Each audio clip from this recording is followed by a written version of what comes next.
दोस्तों नमस्कार। मैं हूं चंदन रावत अपने YouTube चैनल GICC अल्मोड़ा पर।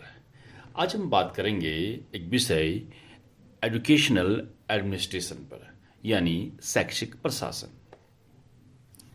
इस विषय पर इसलिए भी कि हालिया उत्तराखंड लोक सेवा आयोग द्वारा उत्तराखंड के विभिन्न राजकीय इंटरमीडिएट कॉलेजों के लिए प्रधानाचार्य के पदों की विज्ञप्ति जारी की गई है और उस संदर्भ में ये पाठ्यक्रम का एक भाग है शैक्षिक प्रशासन।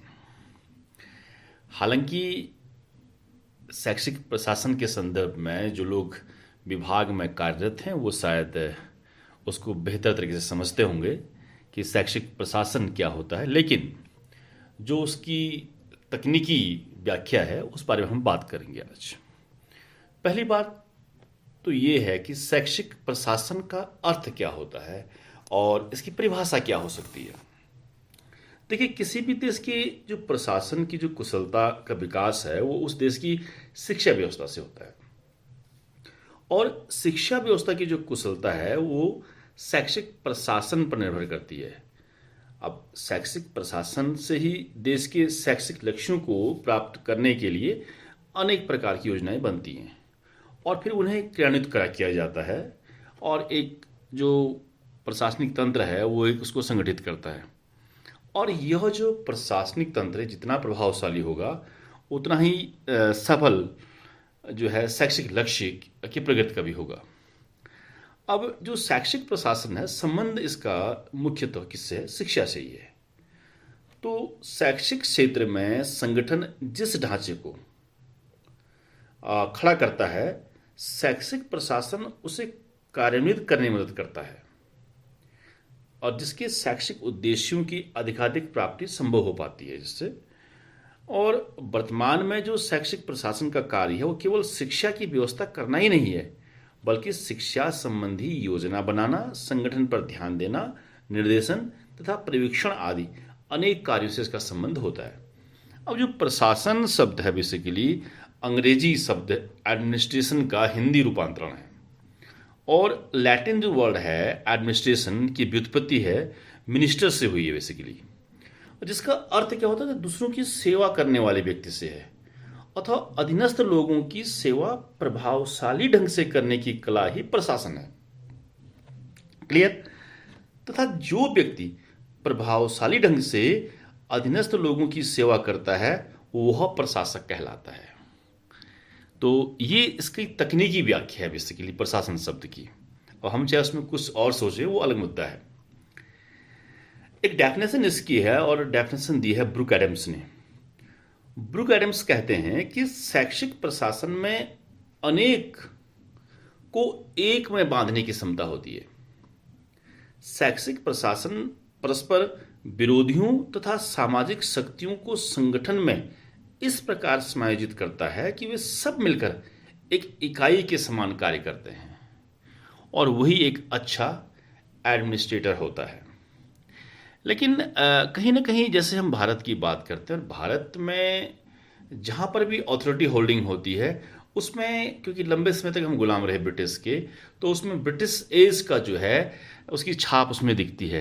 क्योंकि जब कोई व्यक्ति कहीं पर अथॉरिटी को होल्ड करता है तो वो सोचता है शायद मैं और उससे मैं डिफर हो गया हूँ, जबकि जो एग्जैक्ट वर्ड है वो प्रिंसिपल ना होके, हेडमास्टर ना होके एक टीम लीडर होता है, तो जिसका काम पूरी टीम को साथ लेके काम करने का होता है। ठीक है, तो ये ब्रूक एडम्स कहना चाह रहे हैं। अगली बात एस.एन. मुखर्जी हैं, और मुखर्जी साहब कहते हैं कि शैक्षिक प्रशासन वस्तुओं के साथ साथ मानवीय साधनों की व्यवस्था से संबंधित है, अर्थात वह व्यक्तियों द्वारा मिलजुल कर अच्छा कार्य करने से संबंधित है। तो फाइनली जो एजुकेशनल एडमिनिस्ट्रेशन है उसका एक ऑब्जेक्टिव यही है कि हम जिस भी संस्था में काम कर रहे हैं हमें उस संस्था के प्रत्येक ह्यूमन रिसोर्स को और जो वहाँ के जो फिजिकल रिसोर्सेज हैं उन सब के बीच में कोऑर्डिनेशन करके ही क्या करना है, उस इंस्टीट्यूशन की जो अल्टीमेट टारगेट्स हैं उनको पूरा करना है। अब ये टारगेट तो जो आएंगे वो एनसीएफ से आएंगे या एनईपी से आएंगे। ठीक है, आगे बात करते हैं कि इसकी संकल्पना कहाँ से आई। तो हम बात करते हैं 20वीं शताब्दी के आरंभ से, 1900 से आज तक बात करते हैं, तो आधुनिक शिक्षा जो प्रशासन के जो संप्रदाय संबंधी आधार का जो उदय है और विकास जो है वो पाश्चात्य देशों और विशेष रूप से यूरोप और अमेरिका से हुआ है। प्रत्येक काल में जिन विशिष्ट अवधारणाओं का जन्म हुआ उन्होंने शैक्षिक प्रशासन के विकास में योगदान दिया है।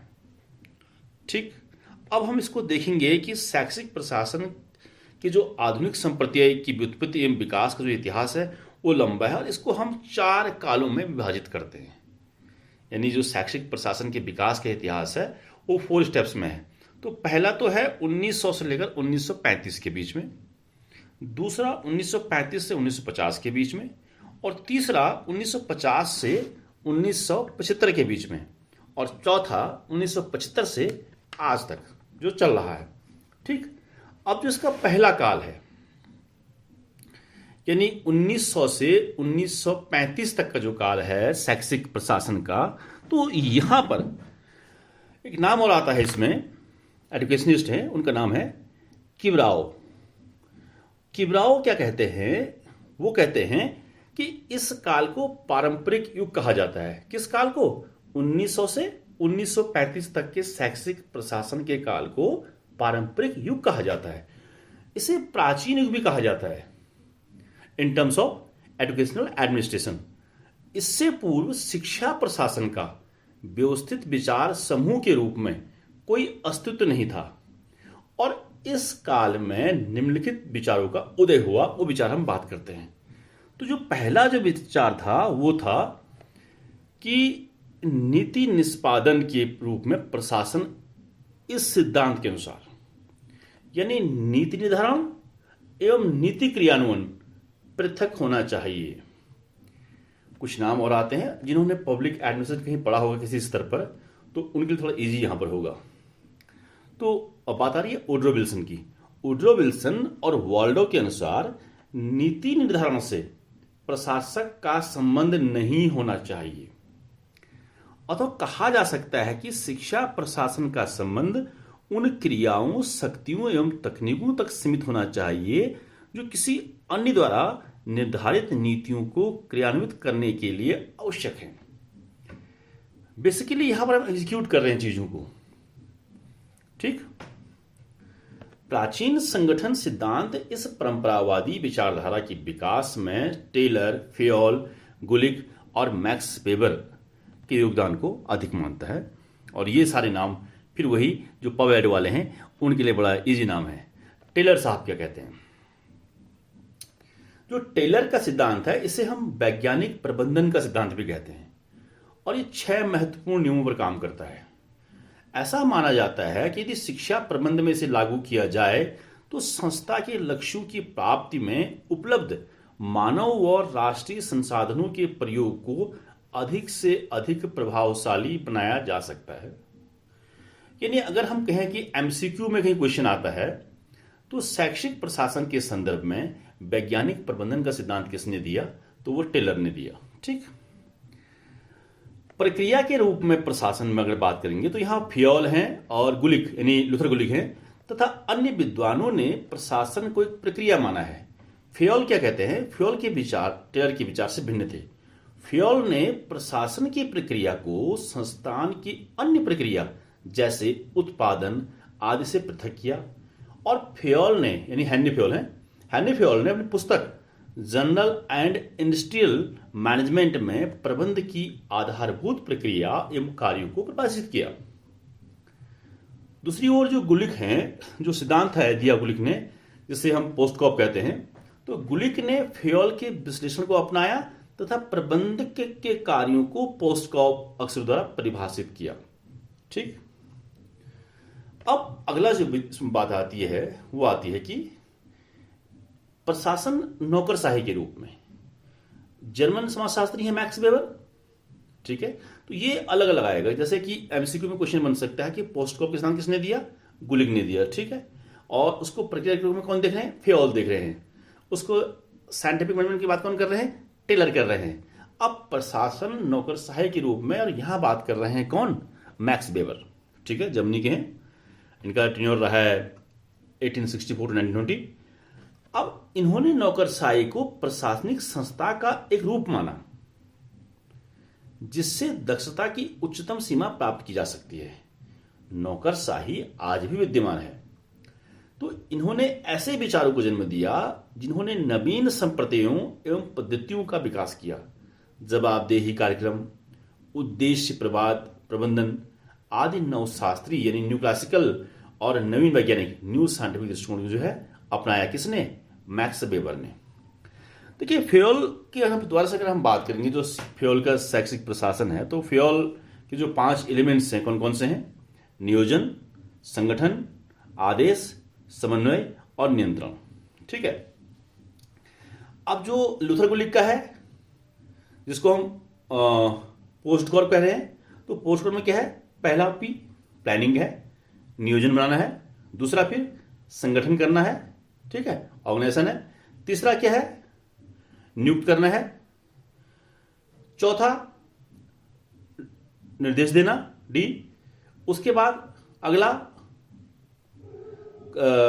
समन्वय करना। उसके बाद अगला आलेख यानी रिकॉर्ड तैयार करना। और लास्ट में बजटिंग है। यानी जो पोस्ट कॉर्प है लूथर गुलिक का, उसमें planning, organization, appointment, direction, coordination, record और बजट, तो इन सब में क्या बनना है? पोस्ट कॉर्प बनना है। तो ये भी एक क्वेश्चन हो सकता है। तो ये जो पहला डेवलपमेंट है एजुकेशनल एडमिनिस्ट्रेशन का 1900 से 1935 के बीच में, तो ये इस तरह से रहा है। अब हम अगर आगे बढ़ते हैं, जो इसका सेकेंड फेज है 1935 से 1950 के बीच का काल, तो यहां पर भी देखें जो किबेराओ है वो कहते हैं कि ये संक्रमण का काल है। और ओवेंस एक रहे हैं इसमें एडुकेशनिस्ट, वो कहते हैं कि मानवीय संबंध आंदोलन कहा उन्होंने। और इस काल में संरचना एवं प्रक्रिया पर ध्यान देने की अपेक्षा प्रशासनिक विचारधाराओं ने मानव एवं मानव संबंधों पर बल दिया।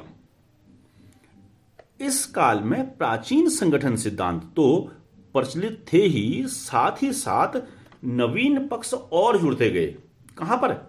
1935 टू 1950 के बीच में।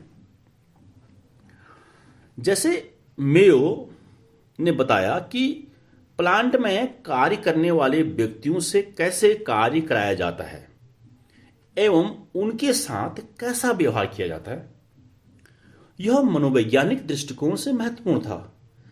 इस प्रकार एल्टन मेयो और उनके साथियों ने इस आंदोलन को अनुभविक रूप प्रदान किया। एक नाम आता है मेरी पार्कर फॉलेट। अगर इनके विचारों को हम देखें तो इनके विचारों ने प्रशासन के क्षेत्र में 30 वर्षों तक प्रभावित किया है। इनके विचारों ने, फॉलेट ने एक ऐसे सिद्धांत का प्रतिपादन किया जिसे समाश्रितता सिद्धांत कहा जाता है। यानी समन्वित संबंधों का निर्माण एवं अनुरक्षण फॉलेट के विचारों का केंद्र था। मानव संबंधों के विषय में योगदान देने वाले अगर हम अन्य बात करेंगे तो उसमें कर्ट लेविन हैं, जॉर्ज सी होमन्स हैं, ऑर्गेरिस हैं और मैकग्रेगर हैं। ठीक, जैसे ऑर्गेरिस और बेक ने कर्मचारियों के अधिक से अधिक स्व उन्नयन के अवसरों को प्रदान करने पर बल दिया। मैकग्रेगर के वाई सिद्धांत ने भी एक्स सिद्धांत के विपरीत इसी पर बल दिया। और इसी काल में शिक्षा प्रशासन की विचारधारा जो मास्लो हैं कि कर्मिक आवश्यकताओं के सिद्धांत से बहुत अधिक प्रभावित थी। और इस सिद्धांत के अनुसार जब व्यक्ति की न्यूनतम आवश्यकता संतुष्ट हो जाती है तो अगली उच्च आवश्यकता उस व्यक्ति को इसकी संतुष्टि के प्रयास के लिए बाध्य करती है। ये था 1935-1950 के बीच का जो संक्रमण काल है, जिसे हम क्या कह रहे हैं? मानवीय संबंध आंदोलन कह रहे हैं। ठीक, अब देखिए हम आगे बढ़ते हैं। आगे इसमें एक नेक्स्ट जो एज है वो है 1950 से 1975 तक का काल। यहां पर क्या हो रहा है? और ओवेंस ने इसको क्या कहा? संस्थागत व्यवहार युग के नाम से कहा, पुकारा है इसको। और इस युग में प्राचीन युग एवं मानव संबंध आंदोलन का संश्लेषण किया गया तथा कुछ नवीन अंतर्दृष्टियों का भी आविर्भाव हुआ। और इस काल का मुख्य विषय संस्थागत व्यवहार का अध्ययन एवं प्रबंध था। इस दृष्टिकोण में अनेक समाज विज्ञानों एवं व्यवहारिक विषयों जैसे मनोविज्ञान, मानवशास्त्र, राजनीति विज्ञान, प्रबंध एवं सामाजिक मनोविज्ञान से संप्रतियों एवं ज्ञान को लिया गया। ठीक। प्रबंध के संबंध में इस काल को किबाराओं ने सामान्य तंत्र एवं सामाजिक तंत्र दृष्टिकोण में माना है। ठीक। तो ये 50 से 75 के बीच में हम इसको संस्थागत व्यवहार का युग कह रहे हैं। तो एक बार इसको हम जो रिकैप कर लेते हैं। जो पहला वाला है हमारा, वो नीति निष्पादन के रूप में है, जहां पर हम देख रहे हैं टेलर को और हेनरी फ्योल को, लूथर गुलिक को और मैक्स वेबर को। सेकंड एज में हम देख रहे हैं बेसिकली फॉलेट को, और यहाँ पर हम मानवीय संबंध आंदोलन की बात कर रहे हैं। और तीसरा एज जो है 1950 से 1975 तक, यहाँ पर संस्थागत व्यवहार का युग है। अब हम चौथी बात करते हैं कि 1975 से आज तक का काल एजुकेशनल एडमिनिस्ट्रेशन में किस तरह का रहा। अब देखिए, यहां तक क्लियर हो चुका है कि प्रबंधक के लिए संगठन की समझ के साथ साथ कार्यरत व्यक्तियों की समझ भी महत्वपूर्ण है, क्योंकि संस्थागत व्यवहार संगठन एवं व्यक्तियों के मध्य क्रिया प्रतिक्रिया का परिणाम है। ठीक हो गया। अब इसी संदर्भ में वर्ष 1975 के बाद इससे संबंधित व्यवहार संबंधी अनेक संप्रदाय जैसे कार्यभाग व्यवहार, प्रेरणा, संस्थागत, अंतर्द्वंद वातावरण, नेतृत्व आदि उभर कर आए, और इसने सिद्धांतों के एक समूह का विकास किया जिसे मिडिल रेट थ्योरीज कहते हैं। ठीक। तो मिडिल रेट थ्योरीज का संबंध किससे हो गया? एजुकेशनल एडमिनिस्ट्रेशन से हो गया। ठीक। अब देखिए, इसका प्रयोग संस्थागत व्यवहारों को समझने, उनकी व्याख्या करने एवं उनका प्रबंध करने के लिए किया गया। इस काल का उत्कृष्ट एवं उपयोगी विषय प्रबंध में समाश्रितता दृष्टिकोण पर बल देना है, और इसने स्थापित किया कि भिन्न भिन्न परिस्थितियों में अलग अलग संप्रदाय सहाय होंगे। दूसरे शब्दों में, संप्रदायों का कोई समूह प्रशासन, प्रबंध एवं व्यवस्थापन का सबसे अच्छा तरीका प्रदान नहीं करता। इस काल में शैक्षिक संस्थाओं को व्यापार एवं उद्योग संबंधी संस्थाओं से भिन्न माना गया, अतः शैक्षिक संस्थाओं का अध्ययन विशिष्ट रूप से किया जाने लगा, और शैक्षिक संस्थाओं के बारे में आनुभाविक सामान्यीकरण स्थापित किए गए। लक्ष्य स्पष्ट और विशिष्ट नहीं, प्रौद्योगिकी की अस्पष्टता रही, संगठित अराजकता की बात हुई। ठीक है। अब इसमें कुछ फैक्ट्स हैं, उन फैक्ट्स की बात करते हैं। तो जो नाम आया था वुड्रो विल्सन, तो वुड्रो विल्सन कौन है? ये यूएसए के राष्ट्रपति थे, जिन्हें लोक प्रशासन का पिता कहा जाता है। ठीक। इन्होंने नीति निष्पादन के रूप में प्रशासन विचारधारा प्रस्तुत की है। टेलर ने 1880 के पश्चात एवं 1900 के प्रारंभ में प्रशासन के क्षेत्र में वैज्ञानिक प्रबंध दृष्टिकोण रखा था। ये स्टील कंपनी में इंजीनियर थे। अगला एक फ्रेंच उद्योगपति हैं, उनका नाम है हेनरी फ्योल। इन्होंने कहा कि संस्थाओं के कार्यों में सुधार लाने के लिए प्रबंधकों को प्रशिक्षण देना चाहिए। द्वितीय विश्व युद्ध के पश्चात टेलर एवं मैक्स वेबर के सिद्धांतों के कारण शैक्षिक प्रशासन तथा शैक्षिक क्रियान्वयन दो अलग अलग धाराएं बनी, और ये एक दूसरे के प्रति उत्तरदायी नहीं थी। आर्थर पी मोहलमैन ने अनुभव किया कि विद्यालय का स्वरूप गैर राजनीतिक होना चाहिए। तो ये क्वेश्चन कहीं पे एमसीक्यू बन सकता है भी कि किस एजुकेशनिस्ट ने कहा कि विद्यालय का स्वरूप गैर राजनीतिक होना चाहिए। तो ये नाम यहां पर आता है आर्थर बी मोहलमैन का। नौकरशाही प्रशासन में अधिकारियों, उनके पद सोपानों को विशेष महत्व दिया जाता है। तो ये कुछ फैक्टर्स के बारे में है। ठीक है। तो अब एक बात इसमें, जैसे टेलरवाद की बात आती है, उसको हम विशेष तौर पर ज्यादा तो नहीं समझेंगे, लेकिन हमने इसकी बात कर ली है, क्योंकि टेलर बात किसकी कर रहे हैं? वैज्ञानिक प्रबंध की बात कर रहे हैं। हाँ, थोड़ा सा टेलर के बारे में कुछ बातें सुन लेते हैं, क्योंकि एक बात तो है कि जो संयम और गति सिद्धांत, ये टेलर द्वारा विकसित स्टॉप वॉच टाइम स्टडी और गिलब्रेथ के मोशन स्टडी मेथड का सम्मिलित रूप है। क्लियर। दूसरा, जो Taylor American Society of Mechanical Engineers के अध्यक्ष वर्ष 1906 से 1907 रहे हैं। तीसरी बात कि टेलर की व्यापार पुस्तक का प्रकाशन वर्ष 1912 में हुआ। नेक्स्ट, हार्वर्ड विश्वविद्यालय पहला अमेरिकी विश्वविद्यालय था जिसने वर्ष 1908 में बिजनेस मैनेजमेंट की स्नातक डिग्री देना शुरू किया। इसका प्रथम वर्ष का पाठ्यक्रम टेलर के साइंटिफिक मैनेजमेंट पर आधारित था। ठीक, तो ये कुछ बातें इस रूप में हैं।